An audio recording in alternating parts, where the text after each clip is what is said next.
Isolation, day 28. It's been 4 whole weeks. I hope you're keeping well and you're looking after yourselves and you're managing to get out of the house. It is a good escape for me to go for a walk or go for a bit of a plod around the local area. It's the only escape from the house. Granted, I am still working from home.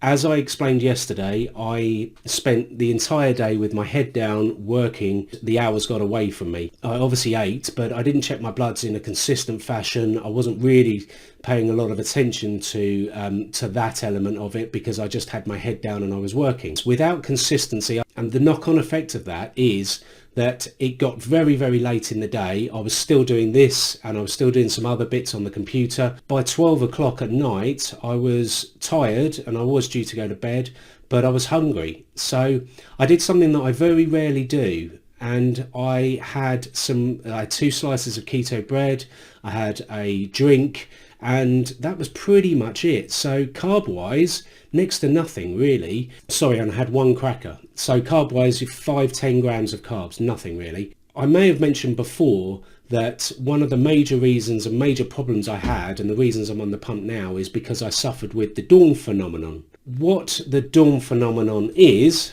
easy for me to say, is, I'll read this to you. So it says, the dawn phenomenon is a natural rise in blood sugars that occurs in the early morning hours. The shift in blood sugar levels happens as a result of hormonal changes in the body. Everyone experiences the dawn phenomenon to some extent, but most people do not notice it because their insulin response naturally makes the necessary adjustments. In a person with diabetes, this may not happen. The person is more likely to experience a greater increase in blood glucose levels and symptoms resulting from this.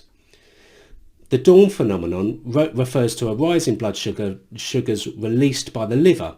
The release happens as the person's body is preparing to wake for the day. So apparently it can happen between 2 and 8 o'clock in the morning. The body normally uses insulin to cope with this rise in blood sugar. The body of a person with diabetes does not produce enough insulin, or it is unable to use the insulin properly. As a result, the person will feel the effects of having high blood sugar levels in the blood. These effects can be, this is interesting, faintness, nausea, vomiting, blurry vision, weakness, disorientation, feeling tired, extreme thirst.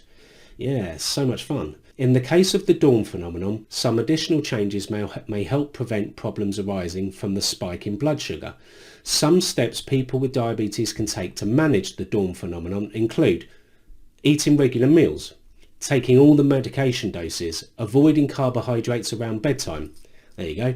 Taking medication close to bedtime rather than at dinner time, eating dinner earlier in the evening, doing some light physical activity after dinner, such as going for a walk, jogging or yoga. Then it says, is it different for type 1 and type 2 diabetes? And here's the perfect answer, because, and you heard this answer yesterday when I was talking about how you manage your blood sugars when you train. Differences in dealing with the dawn phenomenon depend more on the individual than what the type of diabetes they have or what their treatment plan is. So there you go. You've just got to kind of get on with it and work out what's best for you. And I worked out a long time ago that eating after perhaps 8 o'clock in the evening, maybe 9 o'clock in the evening at the latest, causes me a problem. So let's see what effect eating at 1 o'clock in the morning has on my blood sugars. So actually I was low at 1 o'clock in the morning. I was 3.1. I took a Jelly Baby and I ate the keto bread and I had a cracker. You know, carbohydrates were a bit more than 10 grams because of the Jelly Baby actually. But at 4 o'clock in the morning, my bloods were 8.1. And at 6 o'clock in the morning, they were 11.7. So at 6 o'clock in the morning, I checked my blood again on a different finger, 11.8.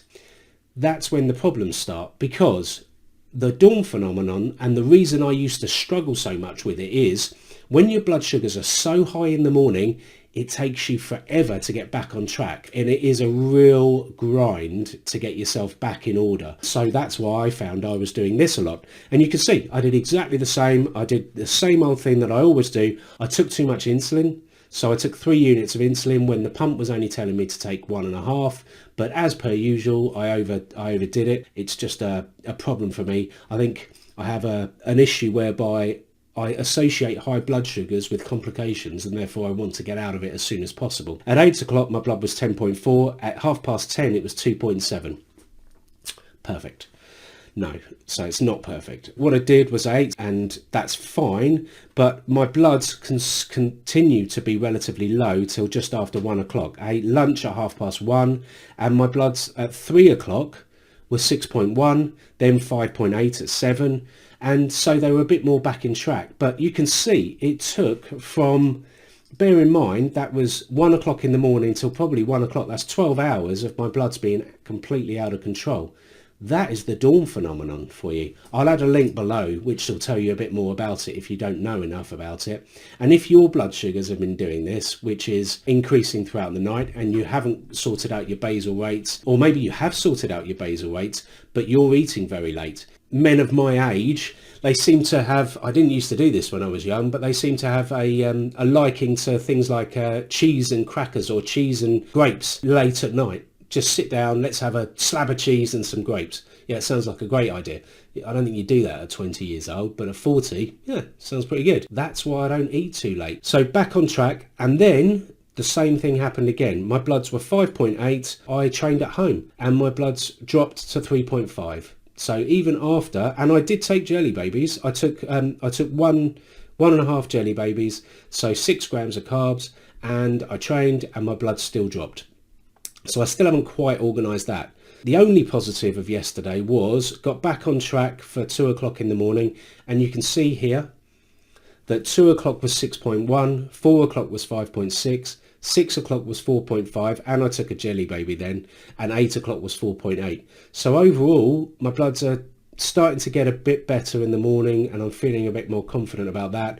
But this is another example of, if you're not on it and you're not paying attention and you eat late, it didn't even occur to me at the time. I was just bloody hungry, so I ate something. Didn't eat a lot, but even so, this is the effect. And you can see there is no rhyme or reason there. My blood shouldn't go from 3.1 to 11.7 in 5 hours. It just shouldn't happen because I didn't eat enough for it to do so. Tomorrow, what I've done is I've tested my blood every couple of hours and made sure I've been on top of it. I'll show you what the results of that are tomorrow.